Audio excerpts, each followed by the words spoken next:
நீதி வழங்கும் போது அண்ணன் தம்பி சொந்தம் பந்தம் பணக்கார ஏழை எதையுமே பார்க்க கூடாதுடா. நாயத்தை மட்டும் தான்டா சொல்லணும். கிழக்கிலே எந்த அரசியல்வாதி புலி அரசியல் செய்யாத அரசியல்வாதி உங்களுக்கு? திரு சுமந்திரன் அவர்களும் திரு அர்ச்சுனா அவர்களும் போட்டியிட்டால் தானும் முதலமைச்சர் பதவிக்கு போட்டியிட வேண்டிய ஒரு சூழ்நிலை வரும் என்று சொல்லி அது அர்ச்சுனாவும் இந்த மக்கள் மத்தியிலே அரசியல் செயற்பாடுகளில் ஈடுபட வேண்டும். ஏனென்றால் ஒன்றை கதைப்பதற்கு ஒருவருக்கு துணிவு வேணும். பாராளுமன்ற உறுப்புரிமையை ராஜினாமா செய்துவிட்டு அவருடைய கட்சியை சேர்ந்த கௌசல்யா நரேந்திரன் அவர்களுக்கு இதை ஒப்படைக்கிறாராக அவர் கூறியிருந்தார் பாராளுமன்றத்தில். எங்களுடைய கேள்வி, சண்டை நடக்கிற போது நீங்கள் வெளிநாட்டிலே வசிக்கிறீர்கள், சண்டை இல்லாத கால பகுதியிலே இங்கே நீங்கள் பிரதானமாக வடமாகாண சபை முதலமைச்சருக்கு போட்டியிடுகிறீர்கள். மக்கள் சரியான தீர்ப்பு யார் பொறுத்த வரைக்கும் போராளிகள் இன்றைக்கு அரசியல் பரப்பில செயற்பாட்டில இருந்தாலும் அவர்கள் ஒரு பதவிகளுக்கு வர முடியாததுக்கு காரணம் அவர்கிட்ட இருக்கிற நிதி பிரச்சனை. ஏன்னா வேந்தன் அண்ணாவா போராளியா மட்டும்தான் எனக்கு தெரியும். இப்போ ஒரு அண்ணனா இருந்தாலும் தலைவரா இருந்தாலும் அப்ப எனக்கு வேந்தன் அண்ணா ஒரு போராளி மட்டும்தான். ஸ்ரீதரன் அவர்கள் ஒரு நேர்காணலிலே கூறியிருந்தார், நானும் போராளிதான் என்று. போராளிகள் மக்களுக்காகவே எந்த ஒரு பலனையும் எதிர்பாராமல் போராடியவர்களுக்கு இன்றைக்கு ஆயுத போராட்டம் முடிவடைந்து நாங்கள் ஒரு தீர்வை நோக்கி ஜனநாயக வழியிலே போராடி கொண்டிருக்கின்ற போது அவர்கள் மக்களை ஏமாற்றாமலுக்கு இங்கு அரசியல் செய்யக்கூடியவர்கள் போராளிகள் மட்டும்தான். பிள்ளைகளுக்கு என்ன நடந்ததுன்றதை இந்த அரசாங்கம் சொல்ல வேணும் என்றது எங்களோட நிலப்பாடு. இந்த அரசாங்கம் தங்களோட தேர்தல் வாக்குறுதிகளிலே காணாமல் ஆக்கப்பட்ட தாய் தந்தையர்களுக்கு நாங்கள் தீர்வை கொடுப்போம் என்று சொல்லித்தான் வந்தது. அரசாங்கங்கள் மாறுகிறது, ஆனால் காட்சிகள் மாறாமல் தான். எங்களுக்கு அபிவிருத்தி மட்டும்தான் தேவைன்னு சொல்லி அதுதான் எங்களுடைய இலக்குன்னு சொல்லி நாங்கள் ஒரு காலமும் போக போறதில்லை. ஆனால் எங்களுக்கு ஒரு தனிநாடு உருவாக வேணும் என்ற உச்ச எல்லையை வச்சு நாங்கள் போராளிகள் போராடி இருந்தார்கள். ஆக என்னன்னு சொன்னால் போராளிகளுக்குரிய அரசியல் அங்கீகாரம் வழங்கப்பட வேண்டும். மக்களுக்குரிய சேவை செய்வதை நாங்கள் ஒரு நிழல் அரசாங்கத்துக்குள் பயணித்தவர்கள் என்று கூறலாம். அப்படியான ஒரு அரசாங்கத்துக்குள் அங்கம் வகித்தவர்களின் தலைமையின் கீழ்தான் நீங்கள் தற்போது பயணித்துக் கொண்டிருக்கிறீர்கள். எங்களுடைய மண்ணின் விடுதலைக்காகவும் மக்களினுடைய விடுதலைக்காகவும் தங்களுடைய இன்னுயிர்களே தியாகம் செய்ய விரும்பியவர்களுடைய பக்கத்திலே நான் நிற்க வேண்டும் என்கின்ற காரணத்தினாலே ஜனநாயக போராளிகள் கட்சியிலே இணைந்திருந்தேன்.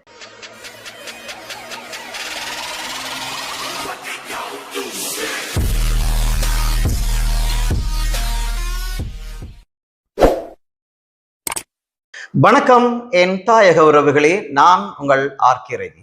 இன்றைய நாளிலே இந்த காலை பொழுதிலே எங்களுடைய வெண்ணிவாகை கலையகத்துக்குள் வருகை தந்திருந்த திரு கனைச்செல்வன், எங்களுடைய பருத்தித்துறை பிரதேச சபை கௌரவ உறுப்பினர் அவர்கள் திரு கனைச்செல்வன் அவர்களை இன்முகத்துடன் வரவேற்பதில் மிக்க மகிழ்ச்சி அடைகிறோம். வணக்கம். வணக்கம்.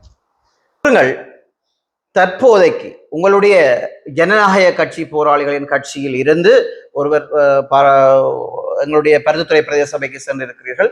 உங்களுடைய அரசியல் பயணங்கள் எவ்வாறு போய்கொண்டிருக்கின்றன? நான் 2020ஆம் ஆண்டு அரசியலுக்குள்ள பிரவேசித்து நான் சாதாரணமாக எங்களுக்காக எந்த ஒரு பலனையும் எதிர்பார்க்காமல் எங்களுடைய மண்ணின் விடுதலைக்காகவும் மக்களினுடைய விடுதலைக்காகவும் தங்களுடைய இன்னுயிர்களே தியாகம் செய்ய விரும்பியவர்களுடைய பக்கத்திலே நான் நிற்க வேண்டும் என்கின்ற காரணத்தினாலே ஜனநாயக போராளிகள் கட்சியிலே இணைந்திருந்தேன். தொடர்ச்சியாக அவர்களோடு இதுவரைக்கும் இன்றைக்கு பிரதேச சபை உறுப்பினராக இருக்கிறேன். இன்று வரைக்கும் ஜனநாயக போராளிகள் கட்சியிலே உறுப்பினராக இருக்கிறேன். நீங்கள் ஒரு முன்னாள் போராளிகள், புனர்வாழ்வு பெற்ற போராளிகள் என்ற அடிப்படையிலே அந்த கட்சி தலைமைகள் பயணித்துக் கொண்டிருக்கின்றன. அந்த வகையிலே போராளிகள் வழிவந்தவர்கள் என்று கூறலாம், அல்லது எங்களுடைய 2009க்கு முற்பட்ட கால பகுதியிலே நாங்கள் ஒரு நிழல் அரசாங்கத்துக்குள் பயணித்தவர்கள் என்று கூறலாம். அப்படியான ஒரு அரசாங்கத்துக்குள் அங்கம் வகித்தவர்களின் தலைமையின் கீழ்தான் நீங்கள் தற்போது பயணித்துக் கொண்டிருக்கிறீர்கள். அப்படி இருக்கின்ற போது எங்களுடைய மக்களுடைய அரசியல் தேவைகளை மக்களுடைய அரசியல் தேவைகளை செவ்வன செய்திருக்கிறீர்களா? போராளிகள் கிட்டத்தட்ட 2015ஆம் ஆண்டு கால பகுதியில் இருந்து யுத்தம் முடிவடைந்ததற்கு பிறகு கட்சி ஆரம்பித்து போராளிகள் அரசியல் செயற்பாடுகளில் ஈடுபட்டு கொண்டிருக்கிறார்கள். இதுல நான் மிக முக்கியமா சொல்ல வர விஷயம் என்னன்னு சொன்னால், போராளிகளுக்குரிய அரசியல் அங்கீகாரம் வழங்கப்பட வேண்டும். மக்களுக்குரிய சேவை செய்வதற்கு தற்போதைய ஜனநாயக அரசியல் பரப்பிலே அதிகாரம் இருக்கின்ற பொழுதுதான் சில வேலைகளை செய்து கொள்ளக்கூடியதாக இருக்கும். இன்றைக்கு போராளிகள் நன்கொடைகள் வழங்கலாம் அல்லது வெவ்வேறு உதவிகளை வழங்கி கொண்டிருக்கலாம், அரசியல் பரப்பிலே இயங்கிக் கொண்டிருக்கலாம்.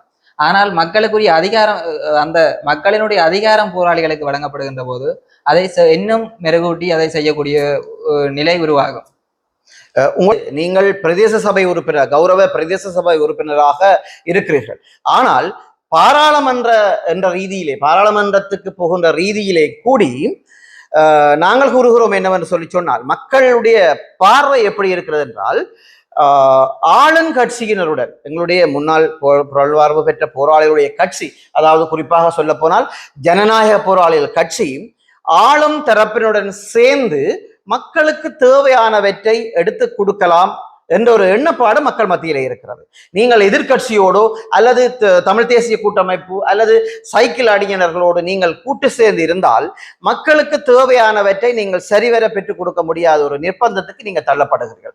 ஆனபடியாலே நீங்கள் தற்போது அங்கம் வகிக்கின்ற அரசாங்கத்தோடு சேர்ந்து செயல்படுகிற ஒரு தேவை கட்டாயம் உள்ளது. அதன்படி நீங்கள் பயணிப்பீர்களா? போராளிகள் அவர்கள் இந்த மண்ணினுடைய விடுதலைக்காகவும் மக்களினுடைய விடுதலைக்காகவும் போராடியவர்கள். அவர்கள் தமிழர்களுக்கு என்ற ஒரு நாடு உருவாக வேண்டும் என்கின்ற ஒரு நிலைப்பாட்டிலே அவர்கள் போராடியவர்கள். ஆகையால் அரசாங்கத்தோடு இணைந்து அபிவிருத்தி மட்டும்தான் எங்களுக்கு வேணும் என்று சொல்லி கொண்டு போற அளவுக்கு ஜனநாயக போராளிகள் கட்சியில ஒரு தருமே இல்லை. ஏனென்று சொன்னால் எங்களுக்கு ஒரு தனி நாடு உருவாக வேணும் என்ற உச்ச எல்லையை வச்சு நாங்கள் போராளிகள் போராடி இருந்தார்கள். ஆகையால் எங்களுக்கு அபிவிருத்தி மட்டும்தான் தேவைன்னு சொல்லி அதுதான் எங்களுடைய இலக்குன்னு சொல்லி நாங்கள் ஒரு காலமும் போக போறதில்லை. ஆனால் கீழ் மட்டங்கள்ல இருக்கிற இந்த பிரதேச சபைகள் சரி, நகர சபைகள் சரி, மாநகர சபைகள் சரி, மக்களினுடைய அபிவிருத்திகள் அங்கு செய்யப்படுகின்ற போது, அரசாங்கத்தால் அங்கு அபிவிருத்திகள் செய்யப்படுகின்ற போது அதற்கு தடையாக ஜனநாயக போராளிகள் கட்சியினுடைய உறுப்பினர்கள் இருக்க மாட்டார்கள். ஆனால் மத்திய அரசோடு நாங்கள் இணைந்துதான் போக வேண்டும் என்கின்ற நிலைப்பாட்டில் நாங்கள் இல்லை என்கின்ற விடயத்தை நான் சொல்றேன். ஜனநாயக போராளிய கட்சியினர் நீங்கள் மத்திய அரசாங்கத்திடம் எதை எதிர்பார்க்கிறீர்கள்? எதிர்பார்க்கிறது அது அரசாங்கமும் அப்படித்தான் சொல்லி கொண்டிருக்கிறது. என்னன்னு சொன்னால், ஒவ்வொரு முறையும் தேர்தல் காலத்துல இங்க மிக பிரதானமாக வடக்கு கிழக்கில் இருக்கிற பிரச்சனை ஒன்று காணி பிரச்சனை இருக்குது. அதே மாதிரி காணாமல் ஆக்கப்பட்டவர்களுக்கான நீதி வேண்டும்னு சொல்லி தொடர்ச்சியா போராடி கொண்டிருக்கிறார்கள். அதே மாதிரி மிக மிக முக்கியமாக பல உயிர்களையே கொடுத்து ஒரு எங்களுக்கான ஒரு சுய நிர்ணய உரிமை வேணும்னு சொல்லி பல உயிர்கள் தங்களுடைய உயிர்களை தியாகம் செய்திருக்கிறார்கள். இப்படியான பிரச்சனைகள்லாம் இந்த தமிழ் தேசிய பரப்பில் இருக்கிற எல்லாருக்குமே ஒரு தேவையா இருக்குது. ஆனால் அரசாங்கமும் அதை சில பிரச்சனைகளை ஏற்றுக்கொண்டு அதற்குரிய தீர்வை தாரம் என்று அவர்களும் சொல்லி கொண்டிருந்தாலும் அதற்குரிய தீர்வு வழங்கப்படவில்லை. அந்த தீர்வை வழங்குறதுக்கு நாங்கள் அரசாங்கத்தை வலியுறுத்துறது எங்களோட நோக்கமா இருக்கு. நீங்கள் கூறுகின்ற ஒவ்வொரு பக்கங்களிலும் சரி, எங்களுடைய அரசாங்கம், எங்களுடைய மக்கள், உங்களுக்கு தெரியும், நேற்றைய நாளிலும் கூடி எங்களுடைய மாவட்ட செயலகத்திலே அரசாங்க அதிபர் செயலகத்திலே எங்களுடைய காணாமல் ஆக்கப்பட்ட உறவுகள் ஒரு பாரிய ஒரு ஆர்ப்பாட்டத்தை முன்னெடுத்திருந்தார்கள். அந்த வகையிலே அவர் உள்ளுழைவதற்கு முயற்சித்திருந்தார்கள். காவல்துறையினர் அவர்களை தள்ளிவிட்டதையும் நாங்கள் காணொலியூடாக பார்க்கக்கூடியதாக இருந்தது. இந்த அரசாங்கம் உங்களுக்கு தெரியும் என்று நான் நினைக்கின்றேன், அதாவது அரசாங்கங்கள் மாறுகிறது, ஆனால் காட்சிகள் மாறாமல் தான் இருக்கிறது.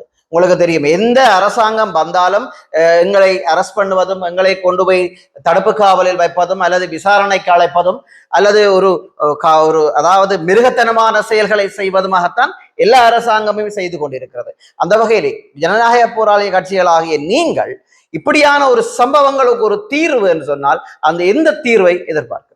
தீர்வுன்னு சொல்றது அது இறுதி தீர்வா இருக்கணும். இப்ப ஆர்ப்பாட்டத்துல தள்ளுப்படுகிறார்கள்னு சொல்லி அதுக்கு அறிக்கை விடுறது எங்கட தீர்வா இருக்காது. மிக முக்கியமா கடந்த தேர்தல்களிலே நாங்கள் வலியுறுத்தின விஷயம் இந்த காணாமல் ஆக்கப்பட்டோருக்கான என்ன முடிவுன்றதை அரசாங்கம் சொல்ல வேணும்.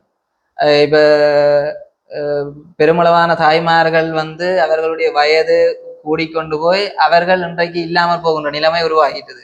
அப்ப அவர்களுக்கு எங்கட பிள்ளைகளுக்கு என்ன நடந்ததுன்றதை இந்த அரசாங்கம் சொல்ல வேணும்ன்றது எங்கட நிலப்பாடு. இந்த அரசாங்கம் தங்களோட தேர்தல் வாக்குறுதிகளிலே காணாமல் ஆக்கப்பட்ட தாய் தந்தையர்களுக்கு நாங்கள் தீர்வை கொடுப்போம் என்று சொல்லித்தான் வந்தது. அதே மாதிரி வடக்கு கிழக்கில் இருக்கிற மக்கள் இந்த காணியை திருப்பி நாங்கள் மக்கள்கிட்ட கொடுப்போம்னு சொல்லித்தான் இந்த அரசாங்கம் வந்தது. அதை நாங்கள் என்ன சொல்றோம் என்று சொன்னால், நீங்கள் சொல்லி மக்கள்கிட்ட வாக்கு கேட்ட விஷயத்தை நீங்கள் அதை நடைமுறைப்படுத்துங்க.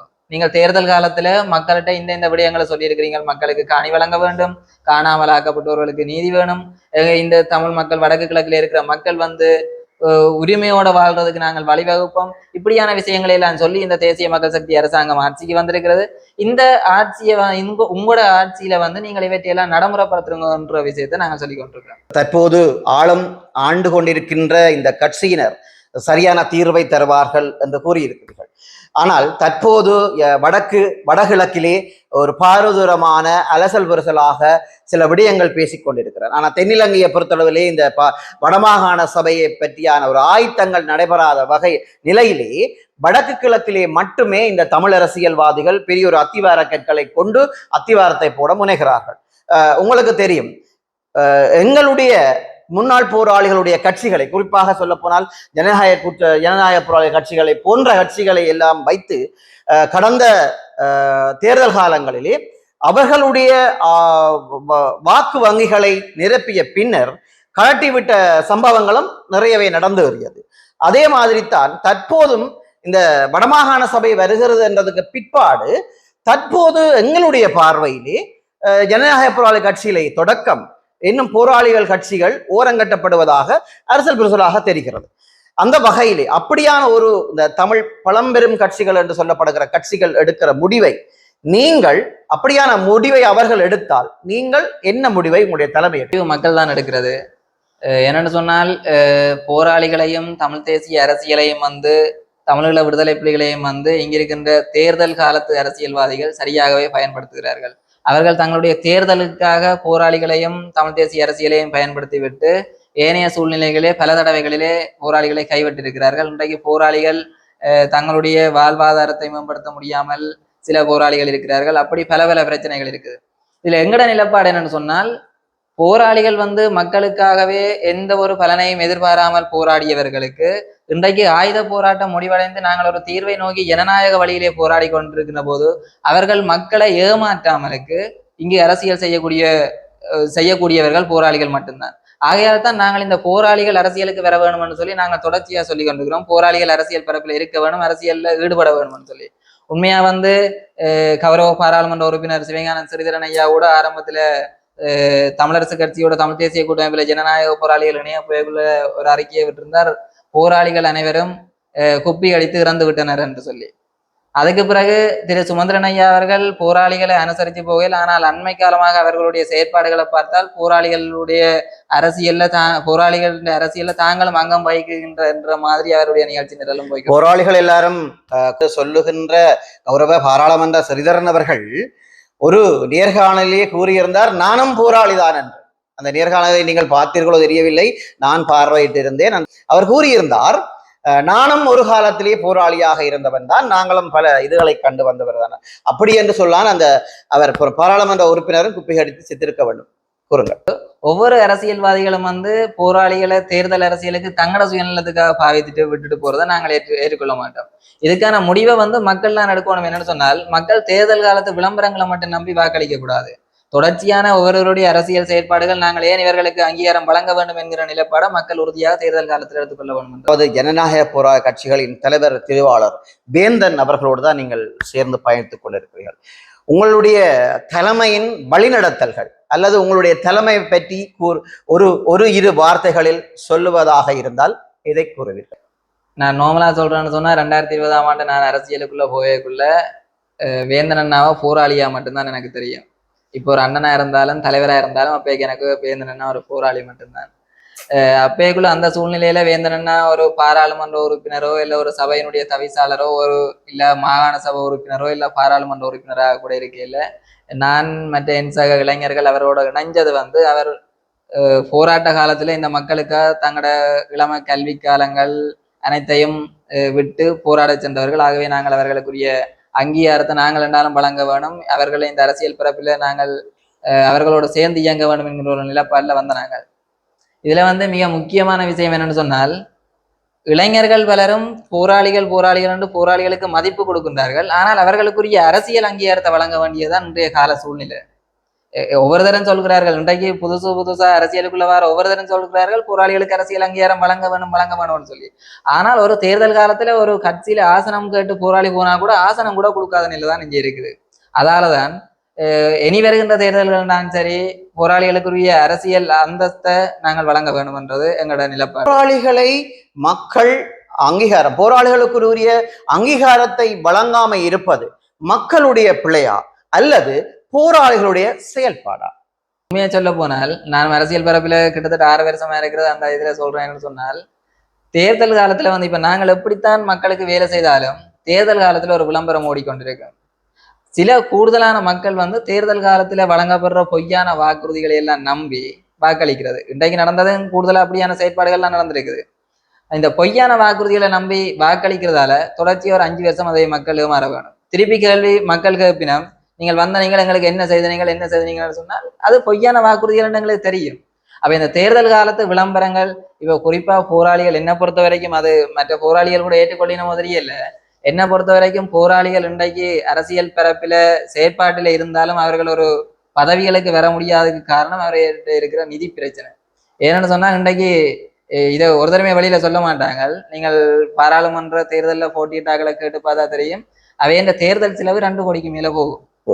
தேர்தல் அறிக்கையில செலவு குறைச்சு காட்டுவினவே தவிர ஆனால் தேர்தல் செலவு வந்து அவைக்கு 2 கோடிக்கு மேல போகும். அப்படிப்பட்ட நிதி வந்து இங்க இருக்கிற ஒரு போராளிகளுக்குமே இல்லை. அப்படி பலமான கட்சியை வளர்க்கறக்கூடிய நிதி வந்து இங்க ஒரு தரட்டையுமே இல்லை. அதான் போராக்கள் என்று சொல்லப்படுகிறவர்கள் பட்டியலிலே முன்னாள் போராளிகளும் இருக்கிறார்கள். ஆனால் நீங்கள் முன்னாள் போராளிகளின் கட்சிகள் என்ற ஒரு சொற்பதத்தை வைத்துத்தான் இந்த கட்சியை வழிநடத்தி கொண்டு வருங்கள். ஏன் நீங்கள் முன்னாள் போராளிகளாக அங்கம் வகித்துக் கொண்டிருக்கின்ற டயஸ்போராக்களுடன் தொடர்பு கொண்டு இந்த அரசியலை முன்னெடுத்து செல்லக்கூடாது? ஆரம்ப கட்டத்துல வந்து ஜனநாயக போராளிகள் கட்சி ஆரம்பிக்கப்படக்குள்ள முழுக்க போராளிகள் இருந்தவர்கள். இன்றைக்கு பல இளைஞர்கள் அதற்குள் உள்வாங்கப்படுகின்றார்கள். இந்த ஆரம்ப கட்டத்துல இந்த போராளிகளுக்கு வந்து பல அச்சுறுத்தல்கள் இருக்குது. இப்ப டயஸ்போராட்ட பணம் வாங்குறது பிரச்சனை, அப்படி பெரிய பிரச்சனை எல்லாம் இருக்குது. அதால சில வேளைகள்ல வந்து அவர்கள் வெளிநாட்டு தொடர்புகளோடு அதிக அளவு ஈடுபடாமல் இருப்பதற்கு அது கட்சி தலைமை தான் அதை தீர்மானிக்க வேண்டும். முன்னாள் போராளிகள் அல்லது டயஸ்போராக்களோடு இப்போ இருக்கின்ற எங்களுடைய ஜனநாயக கட்சி போராளிகள், எங்களை மாதிரியான முன்னாள் போராளிகளுடைய கட்சிகள் அவர்களோடு பெரிய நிதிகளை தொடர்பெடுத்தால் நீங்கள் எப்படியும் கட்டாயம் விசாரணைக்கு உட்படுத்தப்படுவீர்கள் என்ற ஒரு பயப்பாடு உங்களிடம் இருக்கிறது. ஆனால் கந்தையா பாஸ்கரன் போன்றவர்கள் தற்போது அரசியலிலே களம்புகின்ற புகையிருக்கின்ற கந்தையா பாஸ்கரன் போன்றவர்கள் அல்லது நேற்றைய நாளிலும் கூடி என்னுடைய கலையகத்துக்கு வருகை தந்திருந்த அண்ணன் ரஜினிகாந்த் போன்றவர்கள் கூடி புலம்பெயர் உறவர்கள் தான். அந்த புலம்பெயர் உறவுகளிடம் இருக்கின்ற நிதி எங்கிருந்து வந்தது கூறுகிறார்கள். ஆதாரம் இல்லை, ஆனா கூறுகிறார்கள் அது விடுதலை புலிகளுடைய பணம் என்று கூறுகிறார்கள். அதற்கு இந்த அரசாங்கம் என்ன செய்ய போகிறது? இல்ல, அது விடுதலை புலிகளின் பணம் தானு சொல்லி எங்கள்கிட்ட எந்த ஒரு ஆதாரமும் இல்லை. அது ஒரு பக்கம் இருக்கு. இதுல அவர்கள் செயற்படுகிறார்கள், ஏன் அதை போராளிகளால் செயற்பட முடியாதுன்னு சொல்லி கேட்டால், போராளிகள் ஏற்கனவே தடுப்பு முகாம்களில் இருந்து விசாரணைகள் முடித்து இங்கு வந்து ஒரு சாதாரண வாழ்க்கையை வாழ்ந்து கொண்டிருக்கிறார்கள். அவர்கள் வந்து தொழிலதிபர்களாக இருப்பார்கள், வெளிநாடுகளில் இருந்து காலத்திற்கு காலம் வந்து கொண்டிருப்பார்கள். அவர்களுக்கு எந்த ஒரு பிரச்சனையும் வராது. ஆனால் இங்கிருக்கின்ற போராளிகள் தொடர்ச்சியாக இப்போதும் அச்சுறுத்தப்பட்டு கொண்டிருக்கிறார்கள். ஆகவே வந்து இவர்கள் இயங்குகிறதை போல அவர்கள் இயங்க முடியாது என்பது உண்மை. பாராளுமன்றத்திலே அங்கம் வகிக்கிறவர்களும் சரி, ஒரு பொதுவான கேள்வி ஒன்றை நான் இந்த இடத்தில் வைக்க இருக்கின்றேன். நீங்கள் அதற்கு கட்டாயம் பதிலளிக்க வேண்டும். உங்களுக்கு தெரியும், மக்களுக்கும் சரி கௌரவ உறுப்பினருக்கும் சரி உங்களுக்கு தெரியும், 2009ஆம் ஆண்டுக்கு முற்பட்ட கால பகுதியில இருந்து எங்களுடைய போராளிகளும் சரி, நீங்களும் கட்சியிலே அங்கம் வகிக்கிறவர்களும் சரி, கஷ்டங்கள், துன்பங்கள், இடப்பெயர்வுகள், நீங்கள் சொல்லுகின்ற போது விசாரணைகள், அதாவது தடுப்பு காவல்கள் எல்லாத்தையும் அனுபவித்தவர்கள்.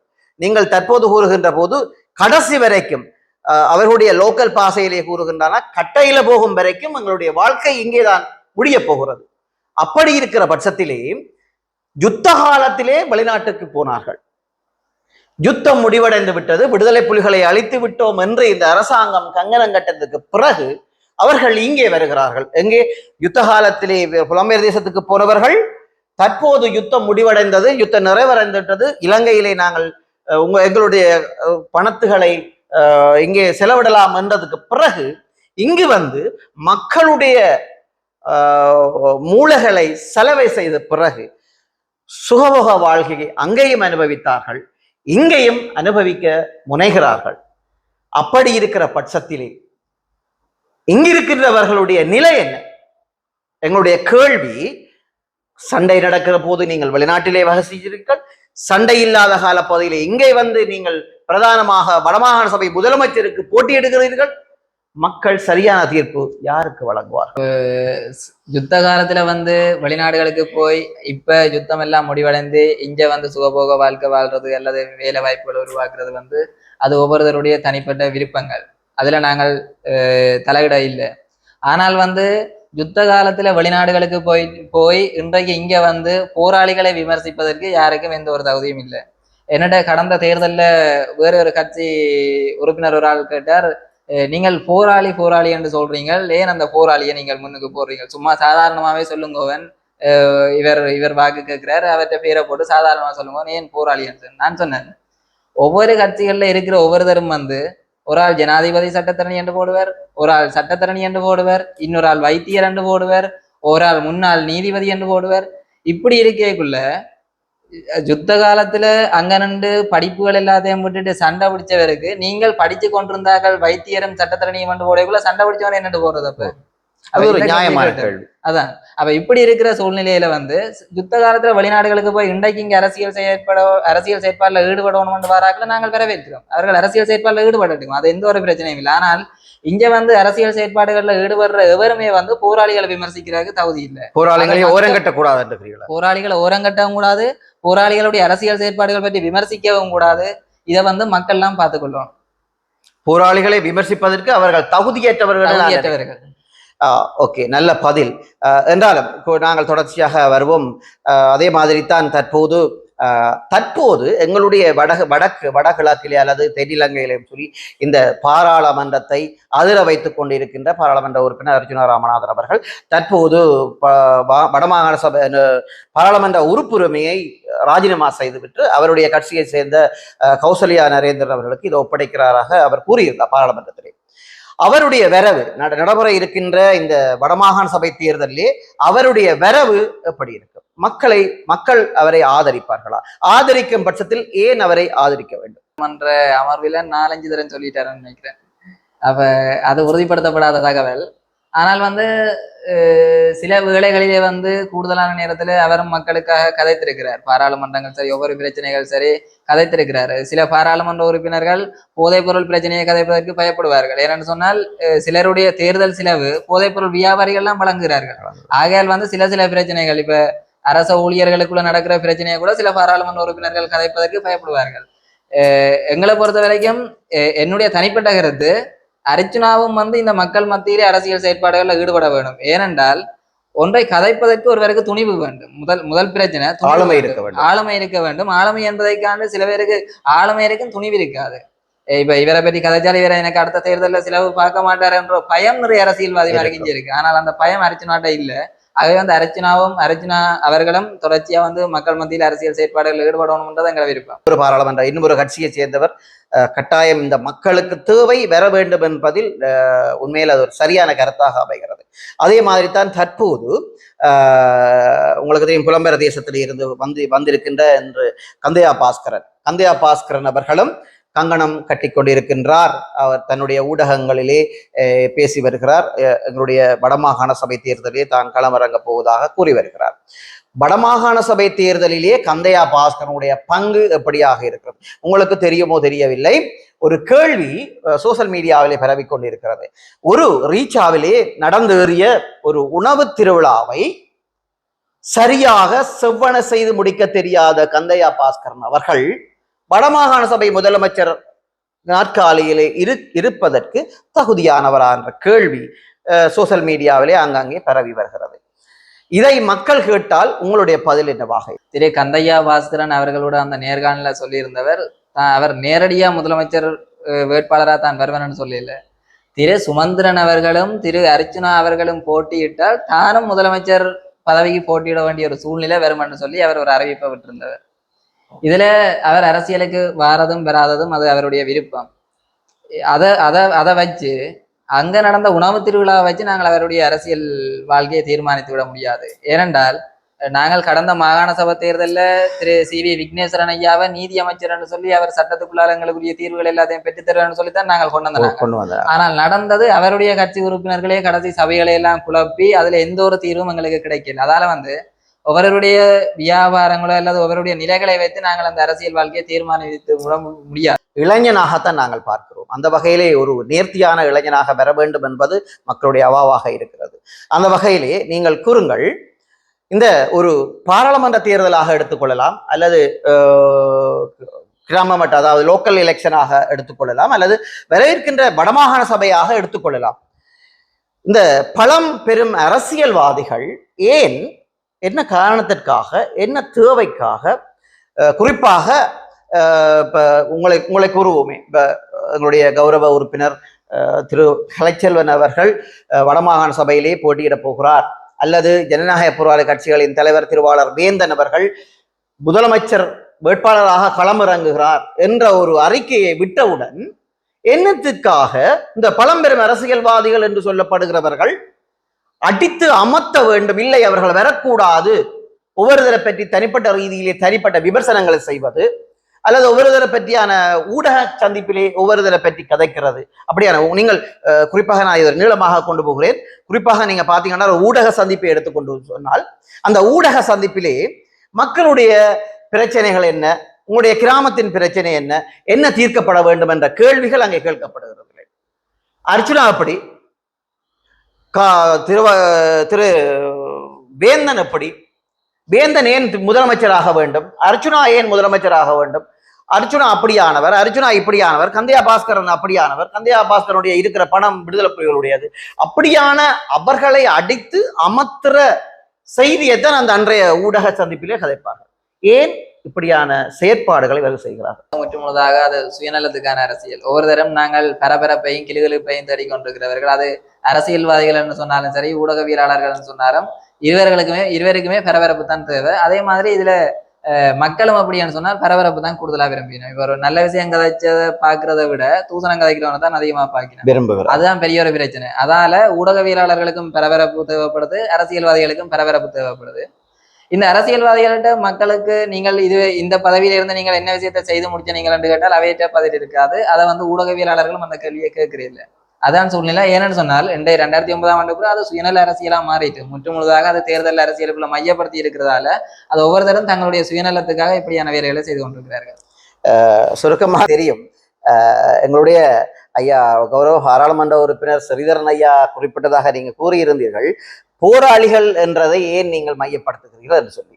நான் எல்லா அரசியல்வாதிகளிடம் கேட்கிறேன், எல்லா அரசியல்வாதிகளிடம் பார்த்து ஒரு கேள்வி, நீங்கள் போராளிகளை எடுத்து விடுங்கள், அவரை வேந்தன் என்றால் வேந்தன் என்று அழையுங்கள், கனைச்செல்வன் என்றால் கனைச்செல்வன் என்று அழையுங்கள், அதையே அந்த போராளி என்றதை கொண்டு வாருங்கள் என்ற இது ஒன்று குற்றச்சாட்டு இருந்து வருகிறது. ஆனால் இந்த வடக்கு கிழக்கிலே எந்த அரசியல்வாதி புலி அரசியல் செய்யாத அரசியல்வாதி உங்களால் கூற முடியுமா?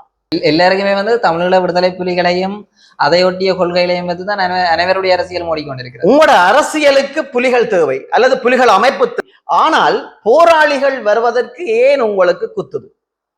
அழிக்க முடியாத ஒரு அமைப்பு. ஆகவே மக்கள் மத்தியில் இவர்கள் கவர வேணும் என்று சொன்னால் விடுதலை புலிகள் அமைப்பை வைத்துத்தான் இவர்கள் தங்களுடைய அரசியலை ஓட்டிக்கொள்வார்கள். ஆனால் விடுதலை புலிகள் அமைப்பில் இருந்து வந்திருக்கிற போராளிகளை முன்னுக்கு கொண்டு வர மாட்டார்கள் என்று சொன்னால், அவர்களை மேல அரசியல கொண்டு வர விட மாட்டார்கள் என்றால் தங்களுடைய அரசியல் கெட்டு போய்விடும் என்றது உண்மையிலே உண்மையான ஒரு கருத்து. அதை நாங்கள் மக்கள் மத்தியிலே தெளிவாக காட்ட வேண்டும். எப்படி என்று சொன்னால், ஒரு தடவையாச்சு எங்களுடைய முன்னாள் போராளிகளை மக்கள் அங்கீகாரம் கொடுத்து ஒரு ஆசனத்தில், ஒரு அரியாசனத்தில் அமர்த்துவராக இருந்தால் இந்த வெள்ளை வேட்டி அரசியல் கேள்விக்குறியாக மாறும், கட்டாயம் மாறும். அதற்கான பதிலையும் அதற்கான அங்கீகாரத்தையும் நான் நினைக்கிறேன் மக்கள் தான் தர வேண்டி வரும். ஓகே, நாங்கள் இவ்வளவு நேரமும் இந்த பாராளுமன்ற வடமாகாண சபையொட்டியான கேள்விகளைத்தான் உங்களிடம். கௌரவ உறுப்பினர் அவர்களே, உங்களிடம் ஒரு கேள்வி. பருத்தித்துறை பிரதேச சபையினுடைய செயற்பாடுகள் மக்களுக்கு திருப்தி அளிக்கவில்லை என கூறி வருகிறார்கள். இது தொடர்பாக உங்களுடைய கருத்து என்ன? நீங்கள் இந்த கேள்வியாக தான் எனக்கு இன்னொன்று ஞாபகம் வருது.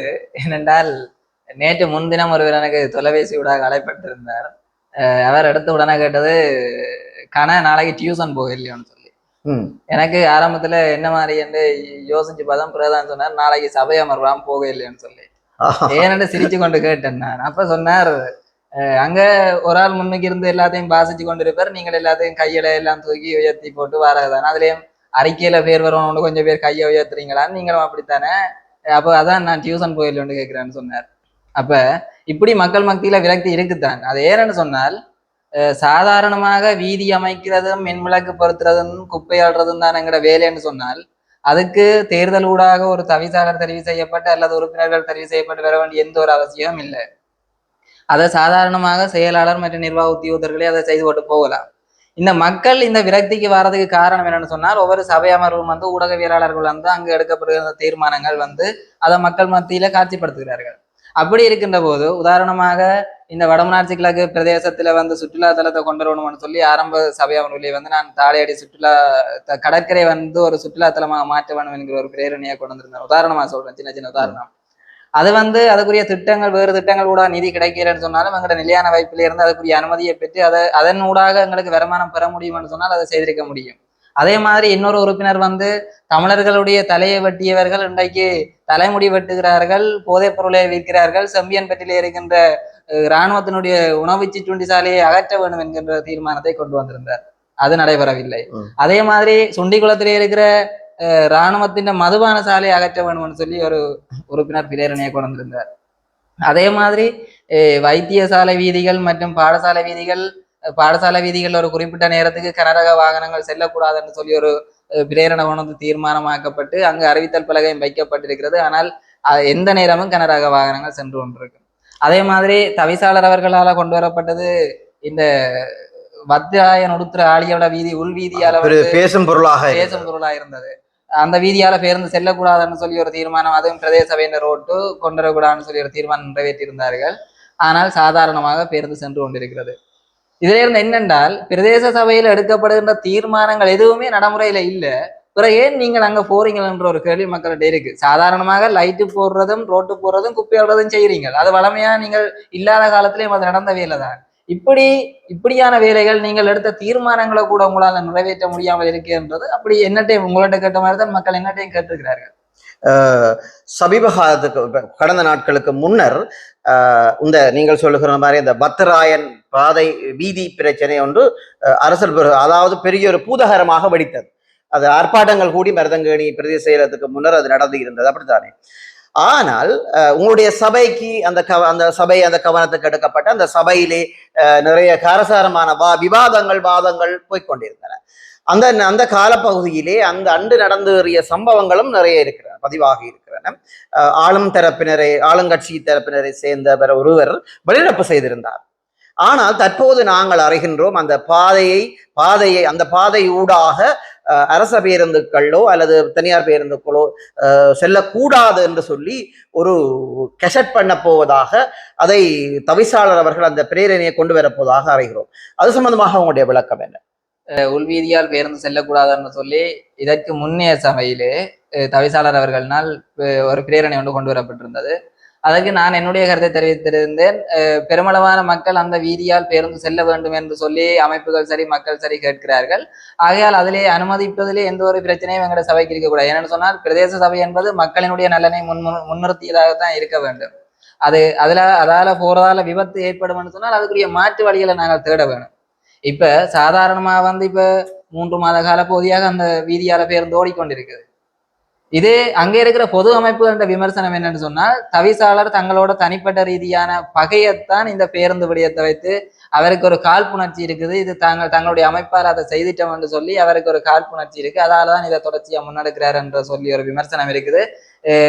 சனிக்கிழமை என்று நினைக்கிறேன், சனிக்கிழமை எனக்கு சொன்னார், நீங்கள் தேவையான விஷயம் ஒன்றையும் செய்து கூடாதுங்க பிரதேச சபையில, இப்படி எதுவும் தேவையில்லாத விஷயங்கள் எங்களோட சண்டை பிடிக்கிறதுக்கு அப்படியான விஷயங்களை மட்டும் செய்யணும்னு சொல்லி ஒரு ஆள் சொல்லியிருந்தார், சும்மா நகைச்சுவையா சொல்லியிருந்தார். அப்ப இதுல என்னன்னு சொன்னால், நாங்கள் அதை வர்த்தமானியில பிரசுரிக்கிறோம்னு சொன்னால் எந்த ரக வாகனங்களை நாங்கள் தடை செய்கிறது? இப்ப பேருந்து தனியா தடை செய்யறோம்னு சொன்னால் மக்கள் கேட்பார்கள், சீமெந்து லோரி போகுது, ஏனைய வாகனங்கள் எல்லாம் போகுது, பேருந்து போறதால உங்களுக்கு என்ன பிரச்சனைன்னு சொல்லி கேட்பார்கள். அதுக்கு பதில தவிசாளர் தான் கொடுக்கணும். இல்ல, உண்மையிலே பாதைகள் பிரச்சனைகள் இருக்கிறது. பல பாதைகளிலே இப்பயும் 8 அடி 12 அடி பாதைகள் இப்பவும் பிரதேச சபைக்கு உட்படுத்தப்பட்ட பாதைகள் இப்பவும் இருக்கிறன. அதுகளாலே நாம் நோமலாக அரச பேருந்துகளும் பயணித்துக் கொண்டிருக்காங்க. அவ்வளவு எல்லாம் இந்த வடமராட்சி கிழக்கிலே பருத்தித்துறை பிரதேச சபைக்கு உட்படுத்தப்பட்ட பாதைகள் இருக்கின்ற போது இந்த பத்ராயன் பாதைக்கு நீங்கள் இவ்வளவு இம்பார்ட்டன்ட் கொடுக்க வேண்டிய தேவை என்ன இருக்கிறது? அதைத்தான் அந்த கிராம மட்ட அமைப்புகள் சிலர் சொல்லியிருந்தார்கள். அது தங்களுக்கும் தவிசாளருக்கும் இடையில இருக்கிற காழ்ப்புணர்ச்சியால தான் அந்த வீதியால பேருந்து போகக்கூடாதுன்னு சொல்லி தவிசாளர் நிற்பதாகவும், அந்த வீதியால பேருந்து போகணும். ஏன்னு சொன்னால் மழை காலங்கள்ல மக்கள் கடற்கரை வீதியில இறங்கி உள்ளுக்கு நிறைய தூரம் நடந்து போக வேண்டி இருக்குது. உள் வீதியால போனால் காலமேல கிளினிக் போற சனம் கூட அதுல தங்களோட வாசல்லே நின்று வரும். இதுவரைக்கும் பேருந்து ஓடிக்கொண்டுதானே இருக்குது, இன்னும் ஒரு அனர்த்தம் கூட வரையில்லையே. அப்ப பாதுகாப்பா தானே பேருந்துகளும் ஓடுது, இதுல என்ன பிரச்சனை இருக்குன்னு சொல்லி அதே மக்கள் அமைப்பு எங்கள்கிட்ட கேள்வி கேட்குது. நான் நினைக்கிறேன் இதுக்குரிய தீர்மானங்களை நீங்கள் சபையிலே கூடி எடுக்க வேண்டிய முடிவுகள், நான் நினைக்கிறேன் நீங்கள் மக்கள் பிரதிநிதிகளாகத்தான் எல்லோரும் அனுப்பப்பட்டீர்கள், மக்களாலே அனுப்பப்பட்ட பிரதிநிதிகள் என்று நாங்கள் நினைக்கின்றோம். மக்களுக்கான உங்களுடைய சுய வெறுப்பு விருப்புகளை மாற்றி மக்களுக்கான ஒரு ஆட்சியை, மக்களுக்கான ஒரு சரியான நியாயத்தை நீங்க வழங்குவீர்கள் என்ற நம்பிக்கை எங்களுக்கு இருக்கிறது. அந்த வகையிலே தொடர்ச்சியாக உங்களிடம் ஒரு கேள்வி, நீங்கள் இந்த கலந்துரையாடல் அல்லது இந்த நேர்காணலிலே கூறியிருக்கிறீர்கள், காணாமல் ஆக்கப்பட்ட உறவுகள் என்ற கேள்விகள் எழுப்பும் போது இந்த அரசாங்கத்தை நீங்கள் குறை கூறுவதாக நாங்கள் கண்டிருந்தோம். அந்த வகையிலே நீங்கள் இப்போ அங்கம் வகிக்கின்ற இந்த பருத்தித்துறை பிரதேச சபையிலே ஆனால் ஆளுந்தரப்பினருக்கு உடந்தையாக செயல்படுவதாக பல குற்றச்சாட்டுகள் இருக்கிறன. அவர்களோடு சேர்ந்து பயணிப்பதாக, அவர்கள் கொண்டு வருகின்ற பிரேரணைகளுக்கு நீங்கள் ஆதரவாக வாக்களித்திருக்கிறதும் குறிப்பிடத்தக்கது. அது ஏன் அப்படி ரெண்டு இடத்திலே மாறுபட்டதாக இருக்கிறது? ரீதியிலே காணாமலாக்கப்பட்டோருக்கான பிரச்சனைக்குரிய தீர்வை கொண்டு வருவோம் என்று சொல்றது மத்திய அரசாங்கம்.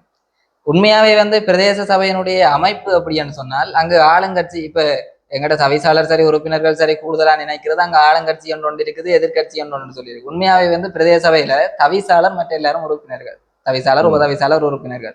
இதுல ஆளுங்கட்சி எதிர்கட்சி என்ற எந்த ஒரு கலப்படமே அங்க இல்லை. இதுல பிரதேச சபையால செய்யக்கூடிய வேலைகள் என்ன, அதுல தேசிய மக்கள் சக்தி என்ன பிரேரணை கொண்டு வருது, இலங்கை தமிழரசு கட்சி சார்பான உறுப்பினர்கள் என்ன பிரேரணை கொண்டு வரார்கள், ஜனநாயக தமிழ் தேசிய கூட்டணி சார்பான உறுப்பினர்கள் என்ன பிரேரணை கொண்டு வரார்களோ அது மக்களுக்கு நலனாக இருந்தால் அது அனைத்து உறுப்பினர்களும் ஆதரவளிப்பது அது வளமை. இதுல இலங்கை தமிழரசு கட்சியினுடைய உறுப்பினர் கொண்டு வந்துட்டாரான்னு சொல்லி ஜனநாயக தமிழ் தேசிய கூட்டணி உறுப்பினர்கள் எதிர்ப்பதோ அல்லது தேசிய மக்கள் சக்தி உறுப்பினர்கள் கொண்டு வந்துட்டாரான்னு சொல்லி இலங்கை தமிழரசு கட்சி உறுப்பினர்கள் எதிர்ப்பதோ அது எந்த விதத்திலும் அது நடைமுறையற்ற விஷயம். கௌரவ உறுப்பினர் அவர்களே, மக்கள் மத்தியில் கௌரவ உறுப்பினர் கனைச்செல்வன் தேசிய மக்கள் சக்தியுடன் இணைந்து செயற்படுகிறார் என்கின்ற பிம்பம் காணப்படுகிறது. அது எதிர்வரும் பாதீட்டை தோற்கடிப்பதற்கான முயற்சியா என்ற ஒரு கேள்வி மக்கள் மத்தியிலே எழும்பி இருக்கிறது. இதுக்கு உங்களுடைய கருத்து என்ன? இல்ல, இதுல தேசிய மக்கள் சக்தியோட கனைச்செல்வன் இணைஞ்சு செயற்படுறாருன்னு இல்லை, நான் இலங்கை தமிழரசு கட்சி உறுப்பினர்களோட இணைந்துதான் செயற்பட்டு கொண்டிருக்கிறேன். நான் பரிதித்திர பிரதேச சபை என்று பார்க்கக்குள்ள அனைத்து உறுப்பினர்களுமே அங்கு சமம். சில வேளைகளிலே சில கட்சி உறுப்பினர்கள் இவர்கள் மாற்று கட்சியை சேர்ந்தவர்கள் அல்லது இவர்களுடைய இடத்துக்கு நாங்கள் அபிவிருத்தி செய்யக்கூடாது அல்லது இவர்களுடைய அரசியலை நாங்கள் தடுக்க வேண்டும் என்று நினைக்கின்றவர்களோடு மட்டும் சில வேளைகளை எதிர்க்க வேண்டிய ஒரு சூழ்நிலை வருகிறது. ஆனால் மக்களினுடைய பிரச்சனைகளை நாங்கள் அனைவருமாக சேர்ந்து நிறைவேற்ற வேண்டும் என்கிற எண்ணக்கருவிலே இதுவரைக்கும் இருந்து கொண்டு வருகிறேன். பாதீட்டை தோற்கடிப்பதும் வெல்ல வைப்பதும் அது அந்தந்த நேரத்திலே தவிசாளரினால் வழங்கப்படுகின்ற பாதீட்டை பொறுத்து அல்லது எங்களுடைய மனங்களிலே அவர் இதற்கு முன்னர் என்னென்ன செயற்பாடுகளை செய்தார் என்கிற நிலைப்பாட்டிலே நாங்கள் இருக்கிறோம். பாதீட்டுக்கு தவிசாளர் கடந்த காலங்களில் எங்களுக்கு என்னென்னலாம் செய்திருக்கிறார், இந்த மக்களின் அபிவிருத்தியில் அவர் எப்படி பயணிச்சிருக்கிறார் என்றதை வச்சு நாங்கள் அதுக்குரிய முடிவுகளை அந்தந்த நேரத்தில் எடுத்துக்கொள்வோம். அருமையான பதில். தொடர்ச்சியாக இன்னும் ஒரு கேள்வி உங்களிடம் இருக்கிறது. தற்போதைய தேசிய மக்கள் சக்தியின் ஆதரவோடு செயல்படுகிற நீங்கள் எதிர்காலத்தில் உங்கள் கட்சி தலைமைகள் அல்லது உங்கள் கட்சி இலங்கை தமிழரசு கட்சியுடன் கூட்டணி அமைத்தால் உங்கள் நிலைப்பாடு என்னவாக இருக்கும்? இல்ல, இப்பவும் தேர்தல் கூட்டணி இல்லாமலுக்கு ஜனநாயக தமிழ் தேசிய கூட்டணி இலங்கை தமிழரசு கட்சியோட தமிழ் மக்கள் சார்பான பிரச்சனைகளை கொண்டு செல்றதுக்கு ஒரு கூட்டணியா தான் இயங்கி கொண்டிருக்கணும். அது தேர்தல் கூட்டணியாக இல்லாமலுக்கு அது எந்த விதத்திலையும் பிரதேச சபையினுடைய செயற்பாடுகளை பாதிக்காது. ஏன்னு சொன்னால் பிரதேச சபையினுடைய செயற்பாடுகள் வேறு, தேர்தல் அரசியல் களம் என்பது வேறு. இலங்கை தமிழரசு கட்சியுடன் ஜனநாயக தமிழ் தேசிய கூட்டணி அமைத்தாலும் பிரதேச சபை சூழ்நிலைகளின் போது நாங்கள் எதிர்க்க வேண்டிய சூழ்நிலைகளை எதிர்ப்போம். அவர்களோட ஆதரவு இப்ப சில பிரச்சனைகளுக்கு நாங்கள் அவர்களோட ஆதரவாக நின்று செயற்பட வேண்டிய நேரம் வந்தால் அதற்கும் நாங்கள் செயற்படுவோம். ஆனால் மக்களுக்கு எதிராகவோ அல்லது மக்களினுடைய நலனை மையப்படுத்தாமல் தங்களுடைய சுயநல அரசியலை செய்கின்ற போது அதற்கான எதிர்ப்பை நாங்கள் கட்ட. வடகிழக்கில் ஜனநாயக தமிழ் தேசிய கூட்டணி அனைவரும் சமூக சக்தி திட்டத்திற்கு எதிராக இருக்கின்றனர். ஆனால் பருத்தித்துறை பிரதேச சபையில் மட்டும் நீங்கள் ஆதரவு அளிப்பதற்கான காரணம் என்ன? இதுல குறிப்பா ஒரு விஷயம், சில பேர் அப்ப அந்த பிரேரணை கொண்டு வந்த நேரம் நினைச்சது கனச்செல்வன் தரப்பு வந்து ஜனநாயக தமிழ் தேசிய கூட்டணி தரப்பு வந்து பிரியா சக்திக்கு ஆதரவு அளிச்சதுன்னு சொல்லி. உண்மை விஷயம் என்னன்னு சொன்னால், வடக்கு கிழக்கில் இருக்கிற சில சபைகள்ல தான் இந்த பிரஜா சக்தி எதிரான பிரேரணை கொண்டு வரப்பட்டது. பெருமளவான சபைகள்ல, இலங்கை தமிழரசு கட்சி ஆட்சி அமைச்சிருக்கிற சபைகள்ல கூட பெருமளவான சபைகள்ல இந்த பிரஜா சக்தி திட்டத்துக்கு எதிராக பிரேரணை கொண்டு வரப்படவில்லை. பருத்தித்துறை பிரதேச சபையில பிரஜாசக்தி திட்டத்திற்கு எதிராக பிரேரணை கொண்டு வந்த போதும் நாங்கள் அந்த வாக்களிப்புல கலந்து கொள்ளல. காரணம் என்னன்னு சொன்னால், பிரஜாசக்தி திட்டம் என்றது வந்து சாதாரணமாக ஒவ்வொரு அரசாங்கமும் வந்து ஒவ்வொரு பேர்ல கொண்டு வர திட்டங்கள். இப்ப 2010ஆம் ஆண்டு தேர்தல் முடிந்ததும் மஹிந்த ராஜபக்சனுடைய காலத்திலே வடக்கின் வசந்தம் கிழக்கின் உதயம் என்கின்ற பெயரிலே திட்டத்தை கொண்டு வந்திருந்தார்கள். அதே போல 2015ஆம் ஆண்டு நல்லாட்சி காலம் முடிந்தவுடன் எங்களுடைய இலங்கை தமிழரசு தமிழ் தேசிய கூட்டமைப்பு ஒரு நிழல் அரசாங்கம் போல எதிர்கட்சியாக செயற்பட்டு கொண்டிருந்த காலத்திலே கம்பர்லிய திட்டம் கொண்டு வந்திருந்தார்கள். அதே போல இப்போது இருக்கின்ற தேசிய மக்கள் சக்தி அரசாங்கம் வந்து அது பிரஜாசக்தி என்கிற பெயரில் ஒரு திட்டத்தை கொண்டு வருகின்ற போது அது எங்களுக்கு பொருத்தமில்லாத விடயம் என்று கூறி நாங்கள் அந்த வாக்களிப்பிலே கலந்து கொள்ளவில்லை. கௌரவ உறுப்பினர் அவர்களே, பிரஜாசக்தி வேலை திட்டத்தின் மூலம் J425 கிராம சேவையாளர் பிரிவுக்குட்பட்ட சுடலைப்பட்டி விவசாய வீதிக்கான நிதி ஒதுக்கப்பட்டும் பிரதேச சபை அனுமதி வழங்கவில்லை என்கின்ற பிரச்சனை தற்போது பேசும் பொருளாகி உள்ளது. இது தொடர்பான உங்களுடைய கருத்து என்ன? இதுல கட்டாயம் வந்து தவிசாளர் இதற்கான அனுமதியை வழங்கி இருக்க வேண்டும். ஏன்னு சொன்னால், நான் அறிந்த வரைக்கும் வடமராட்சி கிழக்கிலே அனைத்து பகுதிக்கும் நிதிகள் ஒதுக்கப்பட்டு வேலைகள் ஆரம்பிக்கப்பட்டிருக்கின்றன. வெவ்வேறு கிராமங்கள்ல வீதிகள் போடப்படுகிறது. அது விவசாய திணைக்களத்துக்குள்ள பதிவு செய்யப்பட்டிருக்கிறதால அதுக்கு பிரதேச சபையினுடைய அனுமதி தேவைப்படையில்லை. இந்த வீதிக்கு வந்து பிரதேச சபையினுடைய அனுமதி தேவைப்படுகிறது. அதை வந்து கட்டாயம் தவிசாளர் வழங்கி இருக்க வேண்டும். ஏன்னு சொன்னால், பிரதேச சபையினுடைய ஒவ்வொரு பாதீட்டிலேயும் வந்து ஒவ்வொரு வட்டாரத்துக்கும் வீதி அமைக்கிறதுன்னு சொல்லி நாங்கள் ஒதுக்குற நிதி வந்து 1.5 மில்லியன். இதுதான் எங்களோட 15 லட்சம் ரூபா நிதி தான் நாங்கள் புது வீதி அமைக்கிறதுக்காக ஒவ்வொரு வருஷத்திலையும் ஒதுக்குறோம். அப்ப நாங்கள் இப்படியான திட்டங்கள் மூலம் வருகின்ற போதுதான், ஏன்னு சொன்னால், வடமராட்சி கிழக்கு பிரதேசம் என்பது யுத்தத்தாலேயும் பாதிக்கப்பட்டு சுனாமியாலேயும் பாதிக்கப்பட்டது. ஒரு மீள் புனரமைப்பு செய்யறதுக்கு ஒரு விசேட நிதி தேவைப்படுற காலத்திலே இருக்கிறோம். அப்படி விசேட நிதி வராமல் இருக்கின்ற காலத்துல கூட இப்படி வருகின்ற சிறு சிறு திட்டங்கள், குறிப்பாக இந்த வீதிக்கு 15 மில்லியன் ரூபாய் மதிப்பீடு செய்யப்பட்டிருக்கிறது ஒதுக்கப்படுவதாக. அப்படி இருக்கின்ற போது நாங்கள் அதை இந்த திட்டத்துக்குள்ளான் வந்ததுன்னு சொல்லி நாங்கள் அதை கழித்து விட முடியாது. ஏன்னு சொன்னால், நான் முன்னரே சொன்னது போல ஒவ்வொரு அரசாங்கமும் ஒவ்வொரு திட்டங்களை கொண்டு வந்திருந்தது. கடந்த காலத்திலே 2015 2019 காலப்பகுதிக்குள்ள கம்பரலிய திட்டம் கொண்டு வந்த போது இப்போது தவிசாளராக இருக்கிற இலங்கை தமிழரசு கட்சியினுடைய உறுப்பினர்கள்லாம் கதாநாயகர்களாக இருந்தார்கள் அபிவிருத்தியிலே. நான் நினைக்கிறேன் அவர்கள் அரசியல் அனுபவம் பொது வேலைகளில் ஈடுபடுபவர்களாக இருந்த காரணத்தினால் அரசாங்கத்தினுடைய நிதிகளை நாங்கள் தட்டி கழிக்க கூடாது, எங்களுடைய பிரதேச சபை வேலைகளை நாங்கள் சரியாக செய்ய வேண்டும், மக்களினுடைய அபிவிருத்திகளை நாங்கள் சரியாக செய்ய வேண்டும் என்கிற நினைப்பிலே அவர்கள் அந்த காலத்திலே செய்திருக்கலாம். ஆனால் இன்று இருக்கின்ற தவிசாளர் அதை தட்டி கழிப்பது எங்களுக்கும் மன வருத்தமாக இருக்கிறது. ஏனென்று சொன்னால், நாங்கள் அரசாங்கத்தினுடைய நிதி என்று சொல்லி நாங்கள் அதை தட்டி கழித்து விட முடியாது. காரணம், கம்பரலிய திட்டத்திற்குள் வந்தாலும் சரி, வடக்கின் வசந்தத்திற்குள் வந்தாலும் சரி, அல்லது பிரஜாசக்திக்குள் வந்தாலும் சரி, அது முன்னாள் அமைச்சர் திரு டக்ளஸ் தேவானந்தனுடைய நிதியோ அல்லது திரு ரணில் விக்ரமசிங்கவனுடைய நிதியோ அல்லது இன்றைக்கு அமைச்சராக இருக்கின்ற அமைச்சர் சந்திரசேகரம் அவர்களுடைய நிதியோ அல்லது ஜனாதிபதியினுடைய நிதியோ கிடையாது. அனைத்தும் மக்களினுடைய பணம். மக்களினுடைய பணம் மக்களுக்கே திரும்பி வருகின்ற போது அதை சரியாக நடைமுறைப்படுத்த வேண்டியது நாங்கள் ஒவ்வொருவருடைய பொறுப்பில் இருக்கின்ற எங்களுடைய கடமை. இந்த வீதிக்கு ஒரு 15 மில்லியன் ரூபாய் நிதி ஒதுக்கப்படுகிறதுன்னு சொன்னால் அதை நாங்கள் பிரதேச சபை அனுமதி அதை சரியாக கவனித்து அதை எடுத்து அந்த வீதியை புனரமைப்பு செய்து கொடுக்க வேண்டும். அதைத்தான் நாங்கள் விரும்புகிறோம்.